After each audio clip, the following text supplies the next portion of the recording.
नमस्कार दोस्तों, आज मैं आपके सामने आपका लीगल मित्र रविंद्र दीक्षित अपने YouTube channel advocate talks by Ravindra Dikshit पर हाजिर हूँ एक नए विषय के साथ, जो कि इस देश के हर मध्यम वर्गीय परिवार, हर आम आदमी से जुड़ा हुआ है। क्योंकि हर आम आदमी का एक सपना होता है कि वो अपना खुद का घर, फ्लैट या प्लॉट खरीदे और उस पर अपने सपनों का घर बनाए। इन्हीं सपनों को पूरा करने के लिए आप सहयोगी बनेगा, ऐसा मेरा विश्वास है। आज हम जिस विषय पर बात करेंगे, ये विषय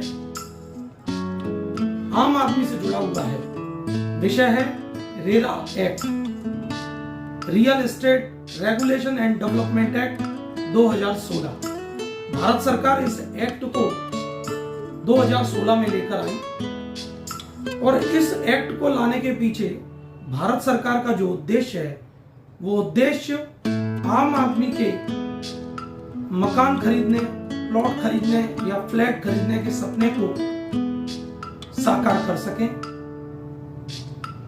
एक मिडिल क्लास आदमी जो अपने सपनों का घर खरीदना चाहता है और सपनों का घर खरीदने के लिए पाई पाई जोड़ता है, एक बड़ा लोन का अमाउंट बैंक से ऊंची ब्याज दर पर ले उठाता है, मार्केट से पैसा उठाता है, पर बिल्डर, कॉलोनाइजर या प्रोमोटर मीठी मीठी बातों में उस आम आदमी को फंसा देते हैं।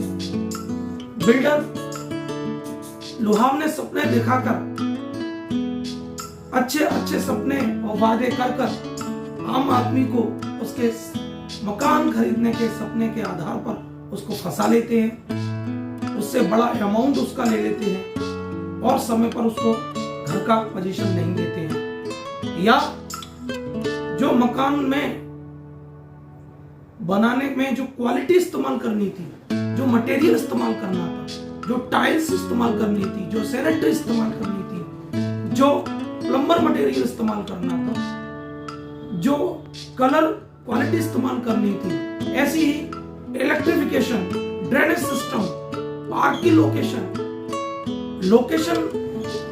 जो बताई गई वो उस लोकेशन पर मकान नहीं दिया।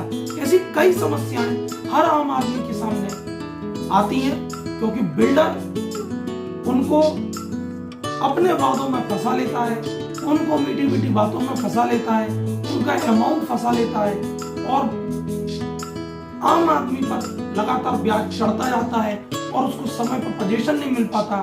तो इन सब समस्याओं को दूर करने के लिए भारत सरकार 2016 में RERA act, real estate regulation and development act लेकर आई, जिससे हर उस व्यक्ति को लीगल रेमेडी उपलब्ध है जो ऐसे बिल्डर, ऐसे कॉलोनाइजर या ऐसे प्रोमोटर के खिलाफ, उनके झूठे वादों के खिलाफ, उनके फ्रॉड के खिलाफ, उनके द्वारा की जाने वाली चीटिंग के खिलाफ कानूनी सहायता प्राप्त कर सकते हैं या लीगल रेमेडी अवेल कर सकते हैं। तो real estate regulation and development authority, RERA authority, आपको ये इन्हीं सब समस्याओं से निदान दिलाती है और ये कैसे आप इस्तेमाल कर सकते हैं, इस वीडियो में मैं आपको बताता हूं। इस वीडियो को पूरा देखें, इसको लाइक करें, सब्सक्राइब करें, ज्यादा से ज्यादा लोगों तक इसको शेयर करें और इसका बेल आइकन भी प्रेस करें, क्योंकि आपसे जुड़ा हुआ विषय, आपके सपने से जुड़ा हुआ विषय है। इसमें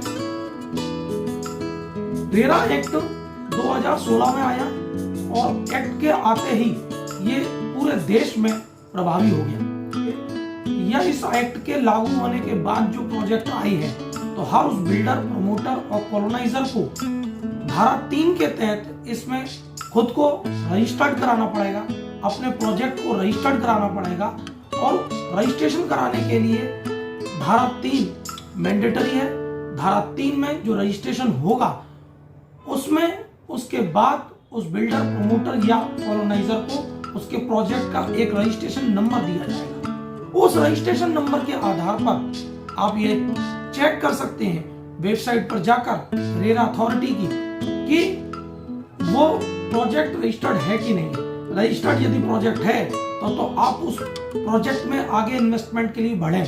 यदि वो प्रोजेक्ट रजिस्टर्ड नहीं है तो आप उस प्रोजेक्ट में बिल्कुल भी एक पाई इन्वेस्टमेंट नहीं करें, क्योंकि वो आपके लिए घातक सिद्ध हो सकती है। अब देखना यह है कि कौन से प्रोजेक्ट धारा 3 के तहत रजिस्टर्ड होना जरूरी है। तो इस एक्ट में बताया गया है कि ऐसे सभी प्रोजेक्ट जो कि 500 स्क्वायर मीटर के एरिया में बनाए जा रहे हैं या उससे ज्यादा के एरिया में बनाए जा रहे हैं, वो प्रोजेक्ट मैंडेटरी है कि उनको रजिस्टर्ड कराया जाए। ऐसे अपार्टमेंट जो कि कम से कम 8 यूनिट के हैं, वो रजिस्टर्ड होना कंपलसरी है धारा 3 के तहत। धारा 4 के तहत रजिस्ट्रेशन कराने के लिए बिल्डर, कॉलोनाइजर या प्रोमोटर को सभी NOCs, approve plan, sanction plan,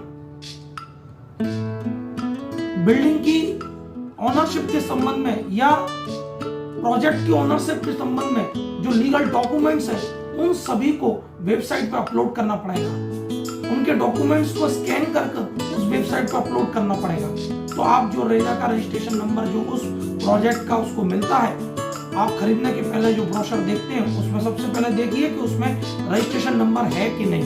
registration number है तो उस रजिस्ट्रेशन नंबर से आप सभी सैंक्शन लेआउट, उसका अप्रूव लेआउट, उसकी ऑनरशिप के संबंध में डॉक्यूमेंट, उसका प्लान, उसमें पार्क कितना बड़ा है, पार्क कितने हैं, उसमें ड्रेनेज सिस्टम कैसा है, उसमें कितने यूनिट के, कितने बाई कितने के प्लॉट बनाए जा रहे हैं, कितने बाई कितने यूनिट के जो है उसके अपार्टमेंट है, ये सभी डिटेल पूरी उस प्रोजेक्ट में उस रेरा अथॉरिटी की वेबसाइट पर उसके रजिस्ट्रेशन नंबर से आप चेक कर सकते हैं। तो इससे आपका इन्वेस्टमेंट सिक्योर होगा, आपका इन्वेस्टमेंट एक सुरक्षित हाथों में रहेगा। आपका इन्वेस्टमेंट में आप खुद को ठगा महसूस नहीं करेंगे। इसलिए ये रेरा अथॉरिटी में रजिस्ट्रेशन होना जरूरी है और रेरा अथॉरिटी के रजिस्ट्रेशन नंबर से आप खुद को सुरक्षित कर सकते हैं। रजिस्ट्रेशन नंबर के आधार पर ही आप ये देख सकते हैं उस प्रोजेक्ट में कितनी यूनिट शेष बची हैं, कितनी यूनिट बिल्डर ने सेल कर दी हैं, कितनी यूनिट पर अभी काम चल रहा है, उस प्रोजेक्ट पर कितना काम हो चुका है, कितना प्रोजेक्ट पर काम शेष बचा है। तो पीरियोडिकल जानकारी बिल्डर को उस वेबसाइट पर अपने रजिस्ट्रेशन नंबर के माध्यम से उसको अपलोड करना पड़ती है, टाइम टू टाइम उसको अपलोड करना पड़ती है। यदि वो ऐसा नहीं करता है तो आप उसके खिलाफ उसकी कंप्लेंट कर सकते हैं।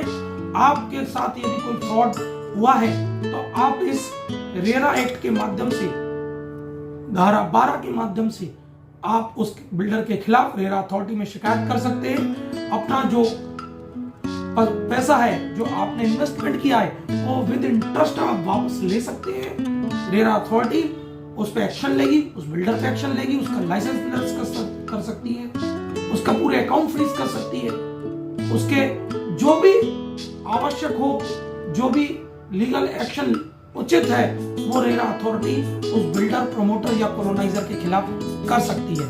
तो आज के इस YouTube वीडियो में मैं केवल इतना ही बताऊंगा।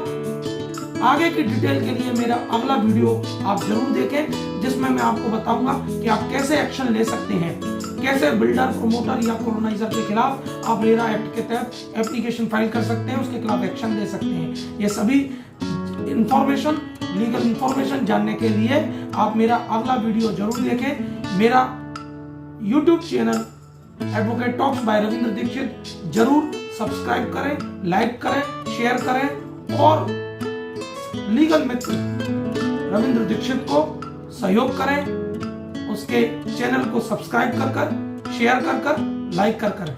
धन्यवाद, नमस्कार, जय हिंद, जय भारत।